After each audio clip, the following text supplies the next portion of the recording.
In the last video where we talked about the Ozark Trail's D2 knife, you'll know that we had some problems. Previously on Outdoors 55 shills for all of the major expensive knife manufacturers. I'm cleaning up after all of this edge retention testing, and I'm telling you, this is the worst knife I've ever tested in terms of edge retention. Need a proper knife. Now, if you haven't seen that video, go watch it. I will link below. Some of this may not make sense unless you watch that video, but you'll probably get the gist if you don't. But to summarize, I came to the conclusion that the $10 Walmart D2 knife just wasn't that good, despite the higher hardness readings we got on the hardness tester. 59.5. Since I couldn't get it to cut much of anything without it becoming butter knife dull in about 5 seconds. That is all the cardboard I cut. And I came to the final conclusion that the $10 Ozark Trail's Walmart knife was a dud. Now, because of that, I've been accused of being a paid shill for a certain knife manufacturer who I'm not gonna name. And the funny thing is, I don't even own one of their knives. I don't get it. It seems to me that some people may have a problem with an item that they purchased or an item that they own, finding out that it may actually not be that good, including me. I knew it! You can't trust anything you put out, nothing. Now, the reason I wasn't able to accept the results from the last video and why I'm just not ready to put this to bed yet is because of this right here, 60.5 HRC. This knife, the Ozark Trail's D2, $10 D2 knife, measures anywhere between 59 to around 60.5 HRC depending on where I measure it. And that doesn't really make a whole lot of sense. So essentially what we have here is we have a knife that measures good hardness on a Rockwell tester but has terrible edge retention. And we know from previous testing that hardness has a very direct relationship with edge retention. Now, the testing that I'm referencing here is testing that I did a couple years ago, testing good heat treatments versus bad heat treatments. Definitely go check that video out. I will link it below. But one of the takeaways from that video was that hardness does have a very direct relationship with abrasive type edge retention, like cutting cardboard, regardless of the heat treatment quality. So in other words, you cannot have a knife that has decent hardness like this knife here, but also extremely poor edge retention. Those two things don't match up with our previous testing. I know what you're all screaming at the screen at this point. So what's the deal here? What exactly is going on? Well, to me, that can only say one thing based on our previous testing with bad heat treatments versus good heat treatments and how that relates to hardness in terms of edge retention. And that is the apex of the knife just isn't that hard. But I had to find out for sure once and for all where exactly things went wrong in the manufacturing process of this knife. So I had to do some surgery. But first I need to tell you a little bit about how these hardness testers can test hardness. So the thing here is that when we're measuring hardness, I can only measure hardness on a flat portion of a thicker part of the knife blade. I cannot measure the hardness down here by the apex. I cannot measure the hardness on the actual bevel itself. And the reason for that, you need a minimum thickness of steel so that the penetrator, the diamond penetrator, doesn't actually poke through the other side of the steel, thus giving you an inaccurate hardness reading. So now you know why we can't just measure the very apex for hardness. But it doesn't answer the question of what went wrong. And to tell you the truth, there's really only two possibilities.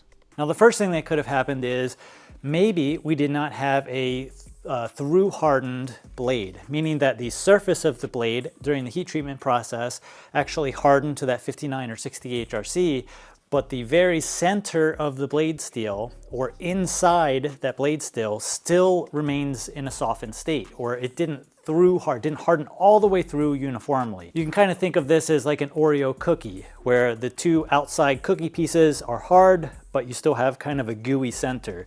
Or you can also think of this as case hardening.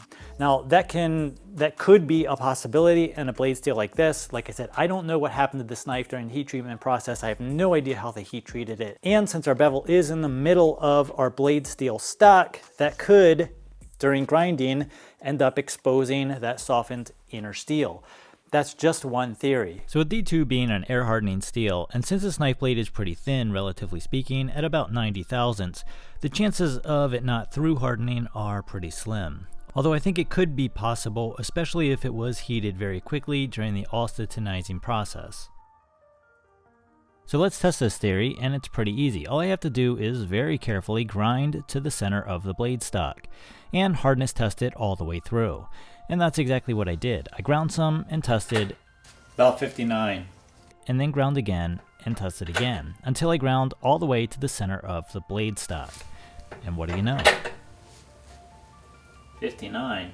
So we started with around a 90 thousandths blade stock thickness, and we've ground down on a single side down to about 50 thousandths. So essentially we're testing the very middle of the blade stock, and we're still getting 59 HRC, which tells me that this entire blade at one point was through hardened to at least 59 HRC uniformly through the entire cross-sectional dimension of the blade itself in the third dimension.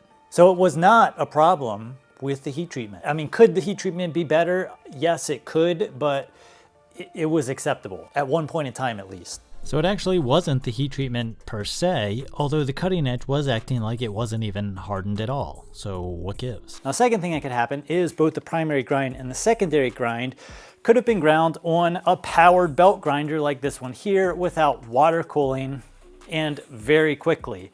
And essentially, if you combine those two things, you end up with a knife that could have been way overheated at the bevel. These grinders will overheat a bevel in a matter of seconds if you're not careful. Less than a second. You can overheat a bevel up to 900, 1000. You can get these things glowing hot with a belt grinder like this if you're not extremely careful right on the apex. And here's just how fast that can actually happen. So as you can see, we are deep into the dark purples and grayish greens here, indicating the steel is well over the 600 degree mark. And you saw how fast this happened on a 120 grit belt, because finer belts actually heat the steel faster. So this can happen in seconds if you're not super careful. And what that does is it actually heats the knife bevel up, the very apex of the knife, beyond the tempering temperature of that steel, thus softening the steel, or essentially sucking the temper out of it, for lack of better terminology. And we've lowered the hardness level of the very apex while the thicker portion of the bevel remains in a hardened state. Now this in the knife world is a lot of times referred to as a burnt edge or a burnt apex. And even better quality knives coming out of really well-known manufacturers have been guilty of having burnt edges on their knives. And there's varying levels of this. You can have a really terrible burnt edge, and you can have a burnt edge that goes away with a couple of sharpenings. It just depends on how overheated that edge gets when they're putting that primary grind or secondary grind on the knife. Now, I sort of addressed this in the first video when I put it on the KME sharpener and sharpened it a whole crap load of times. I mean, I really took off a lot of steel using their beast stone or their super coarse grit stone. And essentially what we did is we dawed it and we reprofiled it probably a dozen or so. I don't even remember how many times, but it was a lot. And we removed a lot of steel. I mean, that would be the equivalent of like regular sharpening on this knife for a year, maybe 2 years. I mean, I don't sharpen that much and I cut a lot of crap. So I tried to address this in a practical manner in the first video, but I didn't address this to maybe the capacity that I should have.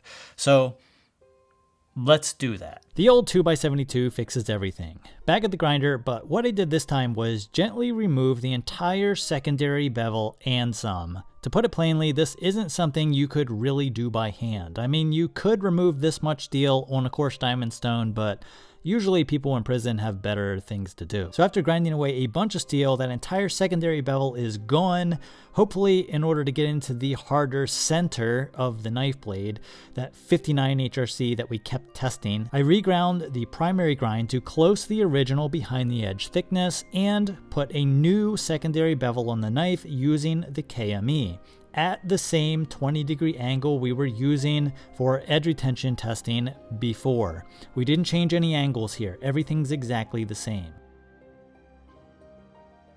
So here we go. Edge retention testing, sharpen back to shaving sharp. $10 D2 knife after the regrind.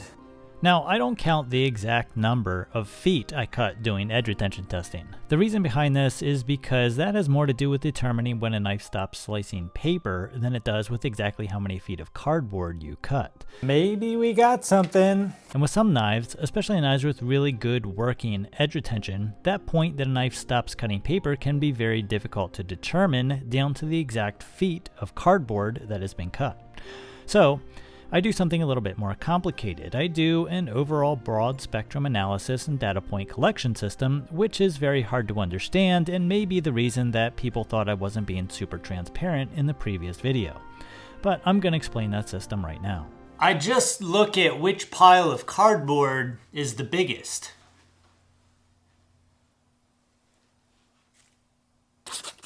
On the part, I think I'm calling it, so on the part of the blade where you can see where I've been cutting on the blade here, it's kind of from there to there. On that part of the blade, it's really having trouble slicing the paper. If I get it out to, a part where the blade hasn't really been touched much, it'll kind of cut it, but I think we're about there. Trying to figure out when a knife cuts paper and when it doesn't is just riveting content, isn't it? That's a whole lot more cardboard than last time. That is for sure. And as a reminder, here's one of the piles from before we removed the burn edge and after. Before, after. I realize that these test results are super complicated to understand, so I hope you can see that I'm doing my best to be as transparent as possible here. So our problem here was indeed a severely burnt edge. Now this doesn't change the fact that this knife for me was a complete dud. In the time that it took me to fix this knife, I could have bought a $40 knife and some. It's just not worth it for me to fix the quality control issues with this knife. And it probably isn't for you either. And remember, if you have to buy 3 or 4 of these things in order to get a good one, it's not a $10 knife anymore. Now, even though you can indeed fix this knife if you get a bad one, to match the performance of, say, a $40 knife or a much more expensive knife, the fact of the matter is you probably shouldn't. You should just go ahead and buy the $5 knife instead.